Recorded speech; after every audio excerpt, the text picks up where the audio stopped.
So I just thought that I would jump in here with a bit of a real-time intro to this new series. And as of the recording of this video, I haven't decided on a name yet, but the concept is very simple, and it is simply to use up my scraps, or to use some of them.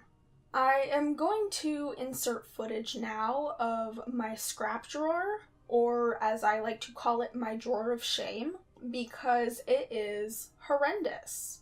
There are so many bits and pieces that have piled up, and I didn't know just how many of them there were until I started cleaning, and I found a bin here and a drawer there and a little envelope over there, and it was just a lot of little piles of things that, when I put them all together, was horrifying. So I thought that if I made a video series out of trying to use up some of these scraps, that I might be a little more apt to actually continue doing so. And I would very much like for you guys to play along with me. I know I can't be the only person with a drawer of shame, and so if we all kind of come together and encourage each other, maybe we can actually use some of them.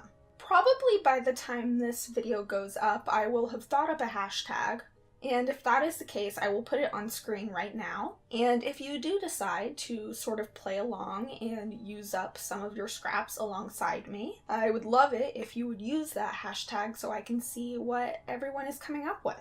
Now that I have all of that out of the way, some of you are probably wondering why I have a file folder here. And the answer to that is I felt kind of overwhelmed by the sheer volume of scraps and bits and pieces that were in the drawer of shame. So I thought that a more manageable way of dealing with such a massive pile would be to take a very small handful out of the drawer and put them in a separate location. And this file folder is that separate location. So essentially, I figure if I focus on solely using the scraps contained within this file folder, then I will have succeeded in taking a small chunk out of my scrap drawer, and I don't have to be intimidated by just how much is still left. So I'm gonna give you a little peek inside this file folder, and this was completely random. I literally just reached in, grabbed a pile, and stuck it in this file folder. I didn't pick and choose, I just grabbed, and I think it will be interesting to try to incorporate things that were selected randomly. I'm going to put this masking tape here to kind of hold that down so I can flip through.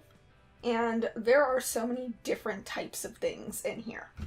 There are pieces from printouts from years and years ago. There are pieces from calendars, there's tissue paper, there's scraps of music paper and magazine images, and one of my own stickers, die cuts, a little crown that I cut out at one point, envelopes, a phrase that it looks like I was trying to use on something and it didn't work out, so I didn't use it. Packaging from my own Etsy shop. Probably what happened here was that the size was off and they didn't fit in the little bags. I will show you. This is my Halloween sticker pack, and this is just an empty one that doesn't have stickers in it yet. And as you can see, I just print them out, cut them up, and put them in the bags, but I'm assuming that the sizing was probably wrong on these and they didn't fit. Oh, they were too small. They weren't too big. They probably had way too much excess room for me and it bothered me, but I stuck that in the scrap drawer to use. There are clothing tags. This was a piece of wrapping paper. These are some sketches from one of my Inktober illustrations that I shrunk down in order to do some value studies. I wanted to be able to take some markers and figure out where I wanted the lights and darks to be, and I had a few extra, so into the scrap drawer they went. We have paint chips. When I was getting sketch boxes, they came with these little illustrations on info cards about the artists, and I kept them. We have a few of my other illustrations that I scanned and printed out. This one is finished. This one is partial.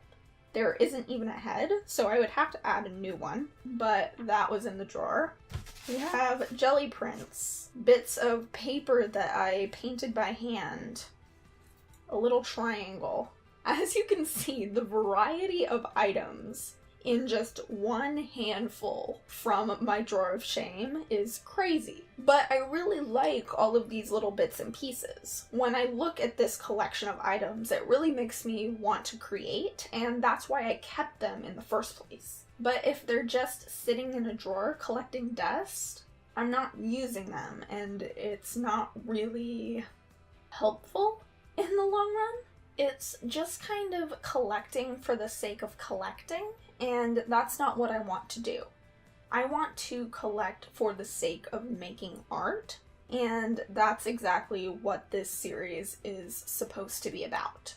So by showing you this little book right now, I'm kind of giving you some spoilers for future installments of this series. But because I didn't think to show you before I started working in it, it is what it is.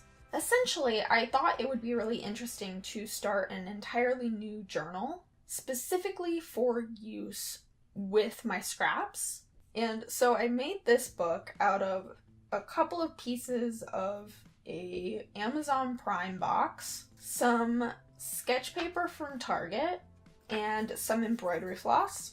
It's a very, very basic one signature book. This is the very same process I used for both this art journal that I have previously done a flip through of on this channel, and this Halloween themed journal, which I have also showed on this channel before, specifically when I was showing how I created the cover. As you can see here, I haven't actually made a book out of this one yet though. And I just find this particular method of creating books to be both simple and enjoyable. I don't get very precious about them because they're made out of what could basically be considered junk. And I can just really throw whatever I feel like at the pages, and they might warp and get a bit wrinkled, but I personally really like that effect, so it doesn't bother me. The main reasons I wanted to show you this little book are, one, just because I wanted you to see what I was working with. I already showed you the specific scraps I'm planning on using, so I figured I would show you the surface I was planning to use as well. But also, I wanted to mention that the drawer of shame is driving me crazy, and it's exactly why I made this series, I know. But I made this book after I recorded the first part of this video, and in order to create this book, I wanted to put the end papers in. Now, when I was putting the end papers in, I used a jelly print that I actually also made on this channel because I really liked it and I didn't want to cover it up a lot.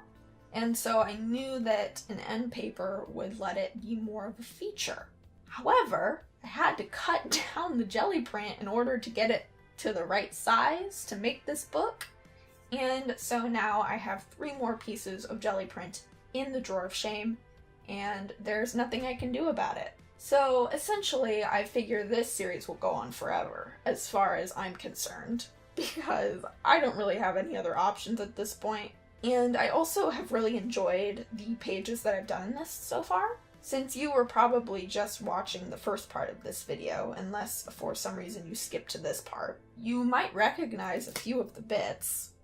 And none of these pages are done. I wouldn't consider any of them completed. But I really enjoyed the challenge of working around the specific bits and pieces that were in that one little pile. And so with how much I've been enjoying this, I do think that this will probably be an ongoing project / series. Mostly because I will never run out of bits, and hopefully I won't stop enjoying using them. So with all that being said, I'm going to call this the end of this introduction video. I hope you were intrigued or inspired to create something of your own with your scraps, and I really hope that you would consider joining me. If this does sound interesting to you and you would like to continue seeing updates to this project, including how I made the majority of these pages, then I would appreciate it if you would consider subscribing to this channel. Thank you all so much for watching, and I will see you guys next time.